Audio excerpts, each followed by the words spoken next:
Que novidade. Estamos de volta aqui com o segundo bloco do painel Debates. Muito prazer recebendo aqui o Eustácio Pereira, vice-prefeito de Santos, presidente da CAPEP, e o nosso Uriel Vilas Boas, membro do Fórum da Cidadania. Você acompanha o painel regional Debates pelo www.youtube.com/painel debates, tá certo? E o telefone sempre à sua disposição, 3017-9110. Participe aqui com a gente, envie sua pergunta, faça o seu comentário, você fica absolutamente à vontade conosco aqui. Bom, Eustácio, vamos então falar um pouquinho sobre a cidade, né? Sobre o município, né? O que é o cartão Recomeço? Então, antes disso, só concluindo aí em relação à ideia do Uriel, assim, até enfatizando isso, Santos trabalha muito com conselhos, né? E os conselhos têm a participação popular, né? E a administração que deve executar, então emana da sociedade com pré-conferências temáticas regionais nos bairros, por tema, saúde, educação, transporte. Então, eu mesmo sou oriundo de uma luta, de um grupo, na questão das drogas, né? Então, eu acho que isso aí é muito importante, que se ouça os setores constituídos. Você vai discutir saúde, nós estamos agora na iminência de uma conferência, mais uma conferência de saúde, em que se realizam pré-conferências. Nós fizemos lá na CAPEP Saúde uma pré-conferência de saúde do trabalhador. O DESMET, Departamento de Medicina do Trabalho, da Secretaria de Gestão, fez também. Então, eu acho importante que as pessoas possam ser ouvidas, tenham voz e possam fomentar as políticas públicas, que então o governo, com vontade política, busca recursos e implanta, né? Então, quanto ao cartão Recomeço, é justamente uma iniciativa das mais humanitárias direcionada a pessoas de baixa renda, que é um trabalho. Nós tivemos aí reuniões com a Secretaria de Justiça e Cidadania do governo Geraldo Alckmin, e inclusive na próxima semana virão a Santos tanto a secretária de Justiça e Cidadania, Heloísa Arruda, assim como o secretário de Desenvolvimento Social, que na verdade, Rogério Pauan, né? Na verdade, com o prefeito vamos assinar um compromisso, né? Santos, destacando-se que dos 645 municípios do estado de São Paulo, tanto em nível federal, porque não importa a cor partidária e a ideologia, aí no caso, a questão das drogas, o sofrimento da sociedade, toda essa mazela, ela deve ser prioritária e suprapartidária. Então, o prefeito tomou a iniciativa de instalar, assim que tomamos posse, mostrando que é prioridade mesmo, um conselho gestor, sem custo para a municipalidade, formado por 5 secretarias: saúde, educação, segurança, defesa da cidadania e assistência social. E pelo gabinete do prefeito, a gente está colaborando nessa coordenação, né? Então, logramos, só 16 municípios, Santos e mais 15 municípios, que Santos, por exemplo, logrou receber aí recursos do programa CRAC É Possível Vencer, porque você precisa atender os quesitos, então você precisa ter projetos, né? O prefeito Paulo Alexandre sempre lembra que existem os recursos para serem buscados, né? Em nível estadual, em nível federal, até nós temos aí a questão dos Santos Novos Tempos, agora dia 10 de julho serão abertas as cartas da licitação, quer dizer, a coisa vai realmente sair do papel e vai ser executado para diminuir assim, o sofrimento da sociedade, particularmente da Zona Noroeste, que nós sabemos não precisa chover. Aquelas enchentes ainda incomodam muito e há muitos anos. Então, precisa um projeto de engenharia de mega drenagem, e isso vem com o Banco Mundial. Então, realmente, os recursos existem, só que você precisa ter projetos que ensejam esses recursos serem destinados. A 645 municípios de São Paulo, nós tivemos 11 municípios contemplados inicialmente com o cartão Recomeço, e Santos faz jus, dada a infraestrutura que existe, muito aquém do que nós gostaríamos, e queremos realmente aprimorar, né? Então, funciona dessa forma, é um cartão em que a pessoa que passa por um diagnóstico, ela tem um parecer para aquela internação, e a internação voluntária, Né? São Paulo... Internação voluntária? Voluntária. A gente trabalha muito com convencimento.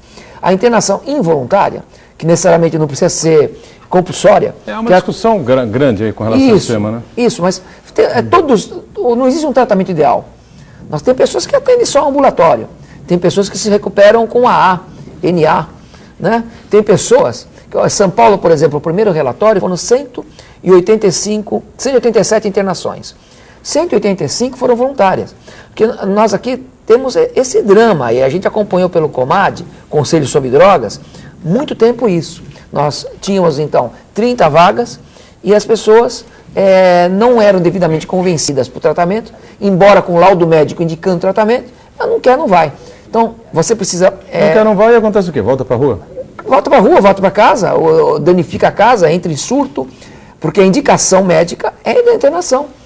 E aí a pessoa não vai entrar, a vaga está lá disponibilizada, fica vazia e a pessoa não é internada. Então, tem casos e casos. Agora, você precisa fazer o quê? Melhorar o convencimento, a persuasão. Então, nós temos aí, estamos trazendo para Santos, exemplos que estão dando certos, que é justamente a Cristolândia dos Evangélicos. Cristolândia. São grupos de missionários mesmo, ligados a várias denominações evangélicas, que trabalham nisso, né? Então, e mesmo os católicos, a Missão Belém, no caso de Santos, através da Diocese de Santos, a APAZEM, que é a ONG, que cuida inclusive dos restaurantes Bom Prato, que é a Estrela do Mar.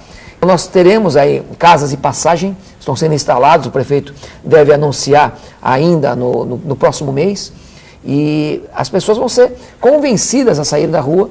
Nós temos hoje uma população estimada, o último levantamento foi em 2009, mas a secretária de Assistência Social, que é a Assistência Social Rosana Russo, está cuidando muito dentro do Conselho Gestor para que se faça um levantamento, não fiquemos empíricos, saibamos o mapeamento, como atuar, inclusive destacando que Santos é uma cidade acolhedora, pelo clima, condições geográficas, né? Chuveiro na praia, uma sociedade extremamente caridosa, que se sensibiliza com seu irmão passando fome.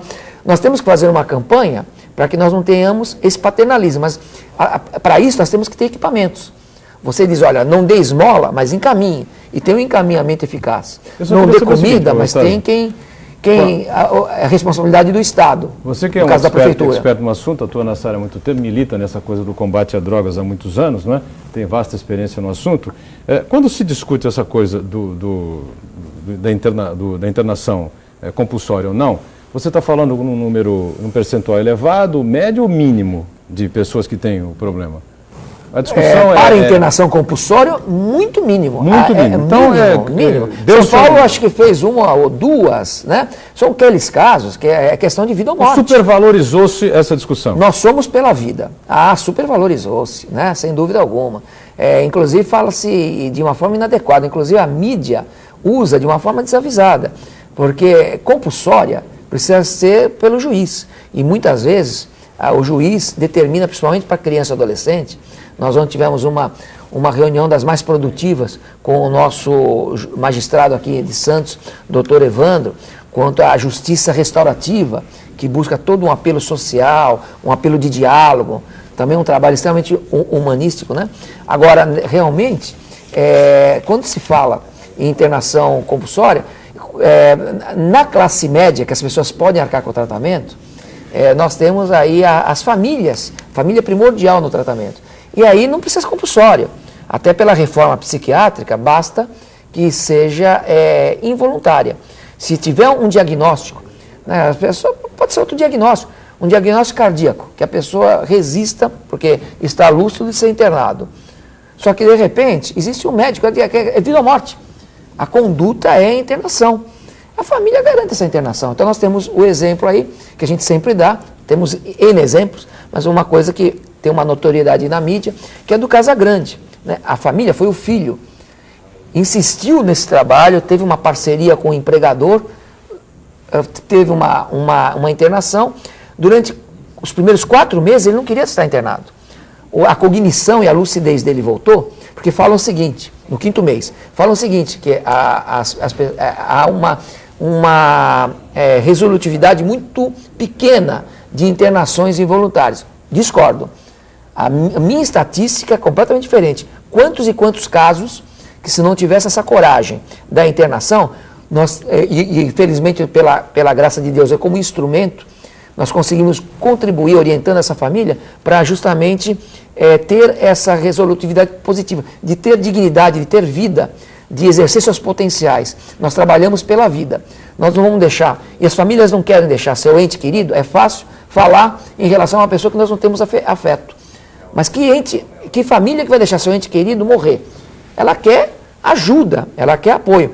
Senão nós teremos onde está o Casagrande e onde está o Chorão. O Chorão, a família do Chorão respeitou a vontade dele. Ele conseguiu atingir a vontade dele. Era a mesma vontade do Casagrande. Só que o Casagrande foi persuadido, porque atendeu uma indicação médica. Então nós queremos em Santos, de uma forma ampla, porque isso já foi discutido com a sociedade, nós temos a história de 12 anos, discutindo, dialogando, levando essas políticas. Isso hoje são resoluções normativas, né? Então hoje o Plano Municipal sobre Drogas, do prefeito Paulo Alexandre Barbosa, ele se baseia naquilo que foi amplamente discutido, exaustivamente discutido e não executado.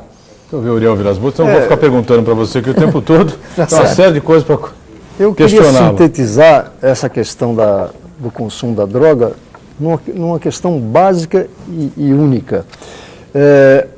O viciado sabe onde vai comprar a droga. O poder policial, o organismo policial, não sabe quem vende? Não sabe como localizar o traficante? Porque, na verdade, isso é uma pessoa doente, uma pessoa que se entregou, porque, na verdade, quem usa a droga perde todo o potencial de vida. Né? E os vários movimentos... Tem casos e casos, viu, Uriel? Claro, mas o que eu fico preocupado é que a gente vê, e o professor Eustáquio fala muito bem a respeito... Os usuários, como é que chama, Eustáquio? Os usuários de abusivos, final de semana, os nocivos. Num primeiro momento pode ser difícil. Isso é tolerância da droga. Né? Depois ele começa de tal forma que não vive sem ela. E esse já tem prejuízos, não tem usar droga e não tem prejuízo. Dizer que nós temos que evitar a entrada da droga pela nossa fronteira, é muito fácil dizer isto. Mas nós temos uma fronteira que é um trabalho que não tem tamanho. Nós temos a produção do éter para misturar a cocaína. O que eu digo assim, de forma simplista, os especialistas não poderiam pensar no caso, por exemplo, da Cracolândia em São Paulo. Está ali aquele conjunto de viciados sentados ali consumindo a droga. Faltou a droga, ele se levanta, vai lá em algum lugar comprá-la. A polícia não vê quem está vendendo.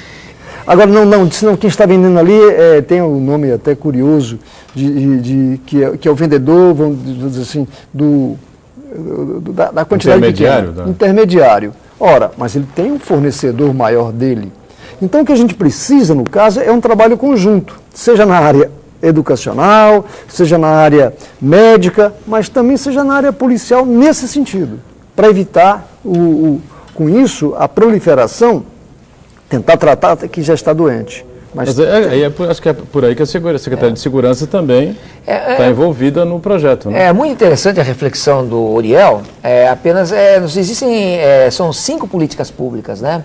Todas elas devem agir de uma forma assim concomitante, de uma forma efetiva.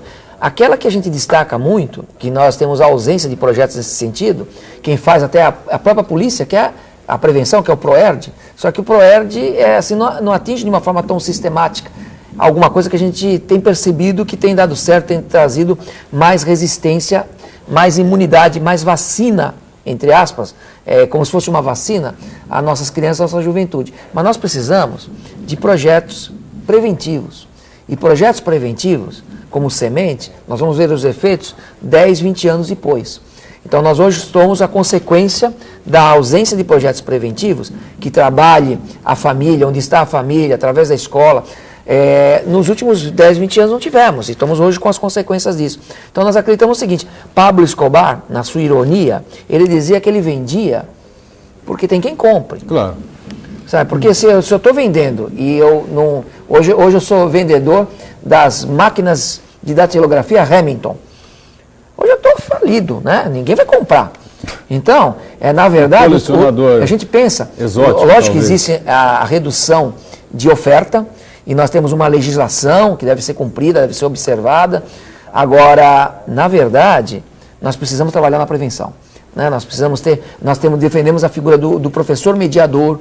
Em cada escola nós temos 90 equipamentos na rede pública municipal de Santos. Então nós queremos que tenha prevenção em todos os equipamentos, para fortalecer o binômio da escola. Daí, vamos partir com a parceria para os movimentos religiosos, onde a família também frequenta.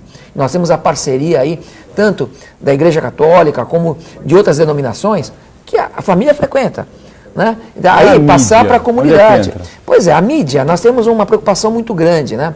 Porque nós temos uma sociedade de lucro, né? Então, e nós temos o governo federal muito próximo da indústria do álcool. Aí é complicado, você viu o retrocesso agora na Copa, que já tínhamos um avanço, como tivemos um avanço com cigarro, que hoje é a droga em declínio. Mas, na verdade, tivemos um retrocesso, devido ao apelo da Copa, o apelo de lucro, numa sociedade de consumo, vai se vender bebida alcoólica nos estádios. Um dos projetos que existem, o Projeto Conquista, ele chega a dizer que gasta R$2.000 por mês por paciente. Multiplique-se isso aí de uma forma mais ampla, quanto vai custar a recuperação desses viciados. Então, realmente é um desafio, e esse desafio maior, eu continuo insistindo, é preciso ter essa integração. Sim, tem que ter. E, sobretudo, um estímulo à família para tomar conta do seu possível viciado. Porque isso começa em casa também. Sem dúvida. Né? Isso. Nós falamos de prevenção. Estou em cima do break aqui, viu, muito bem, muito bem. A gente dá uma paradinha aqui no nosso segundo bloco, voltamos já com o terceiro e último bloco e seguimos um pouquinho com essa conversa sendo importante, né? A questão do combate às drogas, pilotado aqui pelo Estásio Pereira já há muito tempo, né? Hoje vice-prefeito e também presidente da CAPEP e conversando também sempre com o nosso Uriel Vilas Boas. A gente volta já já.